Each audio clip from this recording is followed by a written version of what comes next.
You can miss your kids desperately and you can still enjoy that quiet. You can feel relief and grief in the same moment.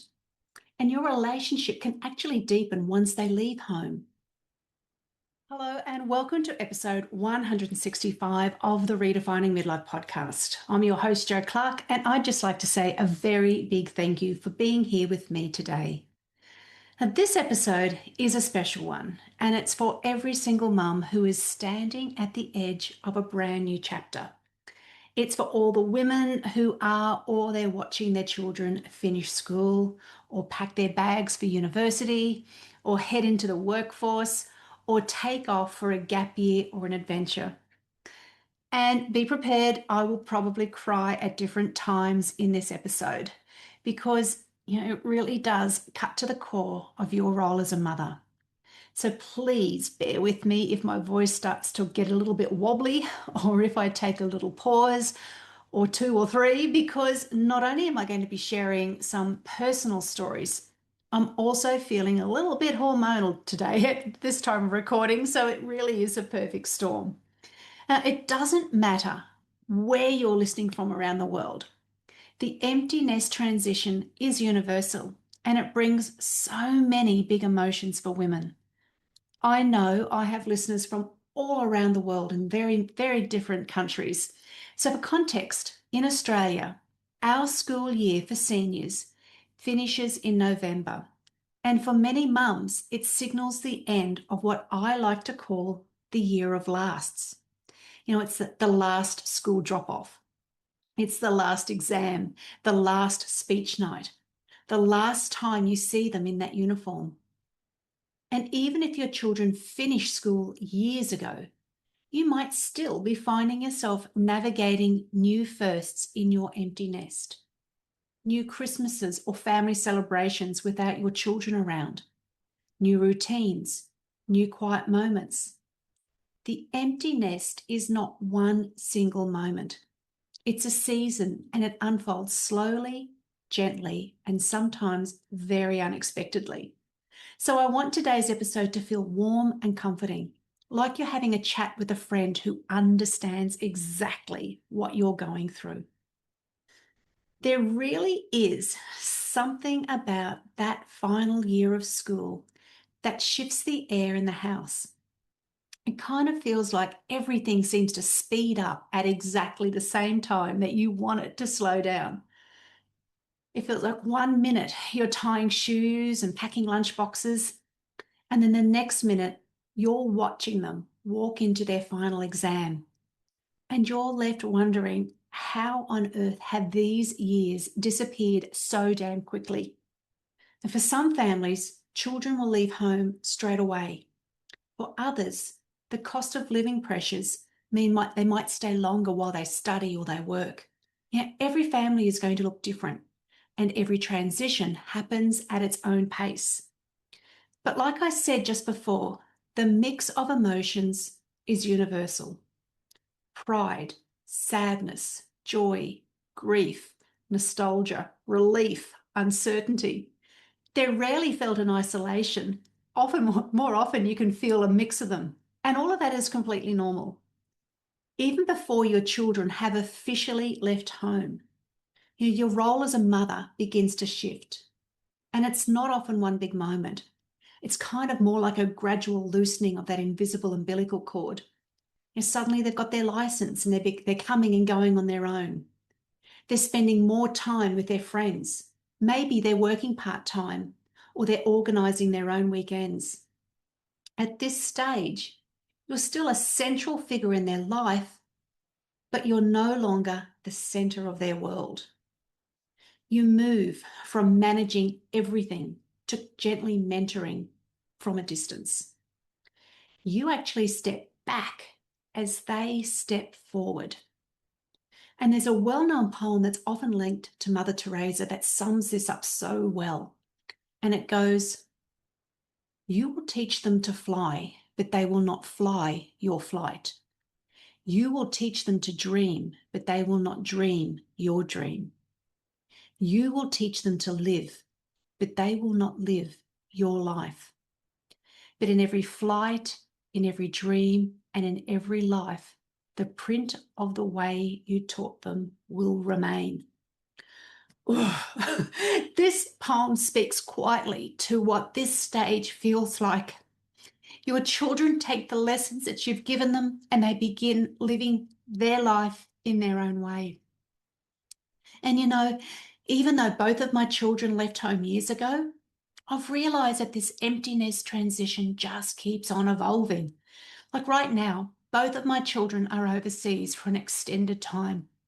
One's in Europe, one's in Southeast Asia. And this will be my first Christmas without either of them at home. And even after all these years, this hit harder than I expected. And as you can hear, it's hitting me now because this is a first for me. When they're on the other side of the world, that distance feels way bigger. The silence between the messages, it just stretches out that little bit more. And it brings up a new wave of emotion that just reminds you that parenting doesn't stop when they leave home. It simply changes and it looks different yet again.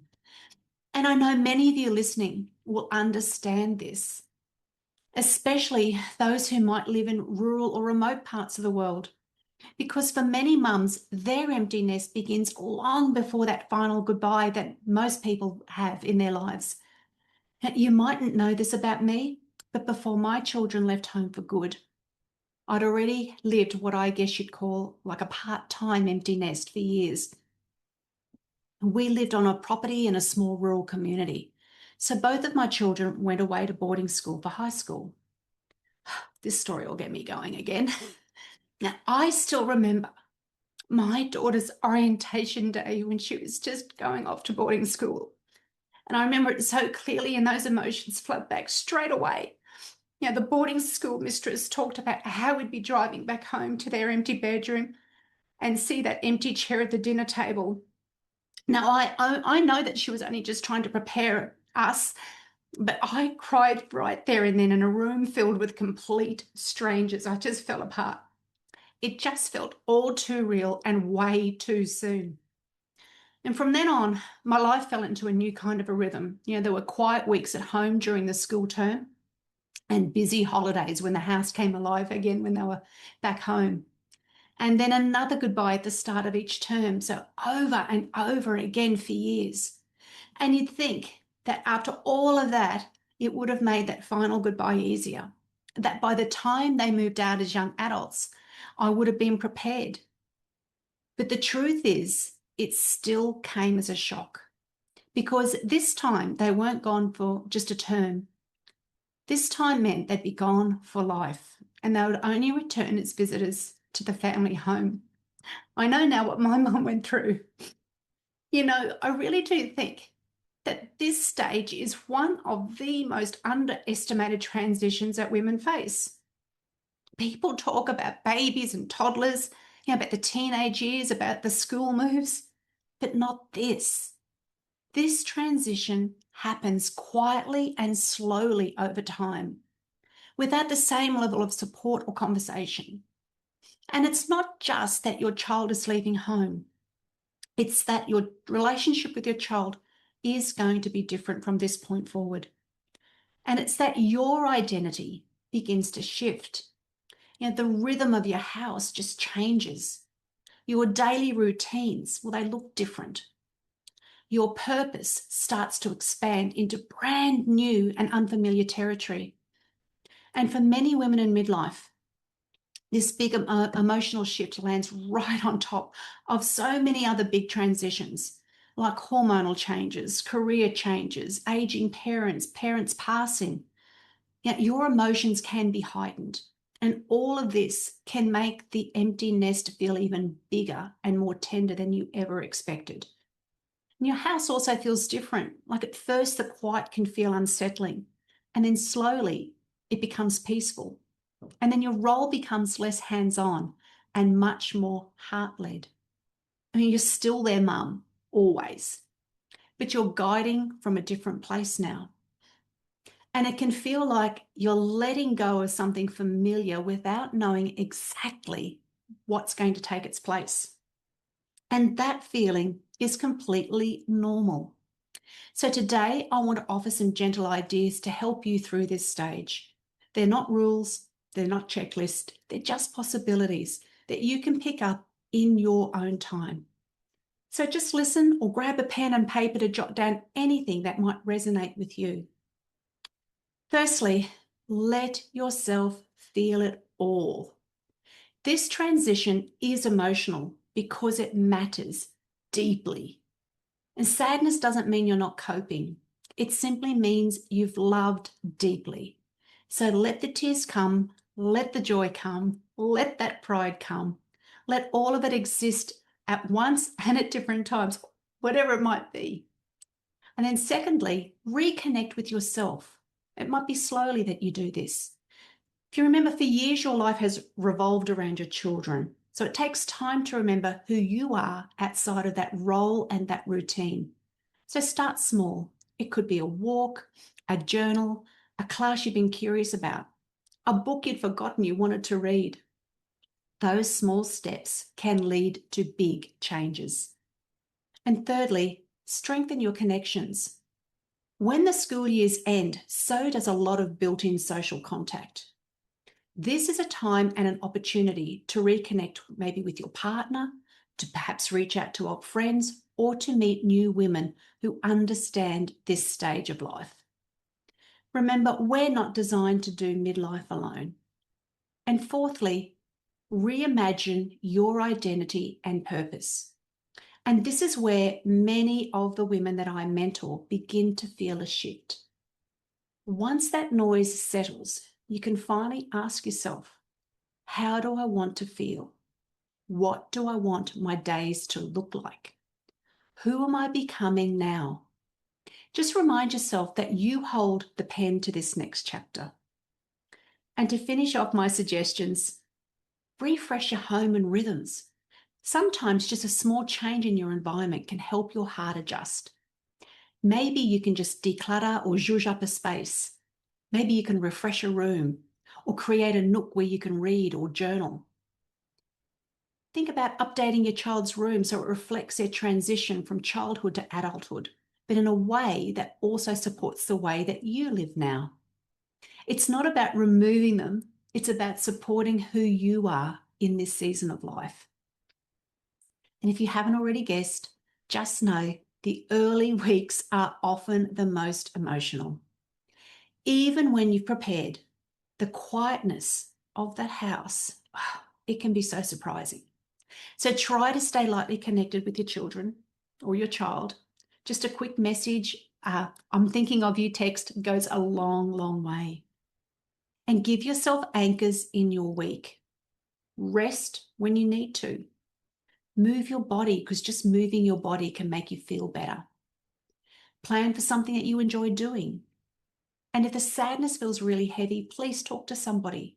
You're adjusting to a major life transition, and they're also adjusting.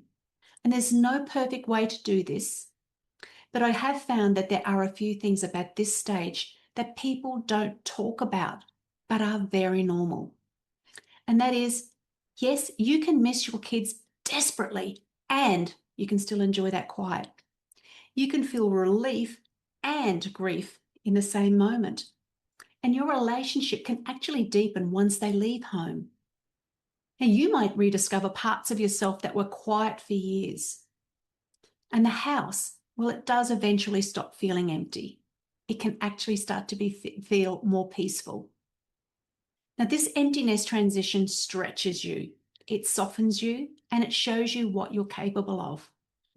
But if you're listening today and you're just feeling that little bit lost or unsure or emotional, please just know that everything you're feeling is completely understandable. There's no right and there's no wrong way of feeling or being. This is a big season of change, like I've said, and it does take time to find your footing. Know you're not doing this alone and that there's so much ahead of you that can still feel very meaningful and fulfilling in ways that you may not have even seen yet. Now, many of the women that I privately mentor are right on this edge of the season. They come to me because they can feel that shift approaching. They know that empty nest is just around the corner. And they want guidance and support as they start imagining what their next chapter might look like when they're not a full-time mum. So if you can, doing this work actually earlier, before the house is suddenly quiet, it can make such a difference to how you cope when it does finally happen. It helps you feel more prepared, more grounded, and more ready for this next way of living and being. So if you'd like some personal support as you move through your own transition, you are very, very welcome to book a free 20-minute connection call through the link in the episode notes or on my website, joclarkcoaching.com, because I'd love to help you feel connected and confident and clear as you step into whatever comes next for you. And if you would like to go deeper on practical strategies to help with the early days after your children leave home, you might like to listen to episode 75. It's one that I did quite a while ago, but it's a more practical guide with simple things that you can do during those first weeks. Now, before I finish, I just want to leave you with this.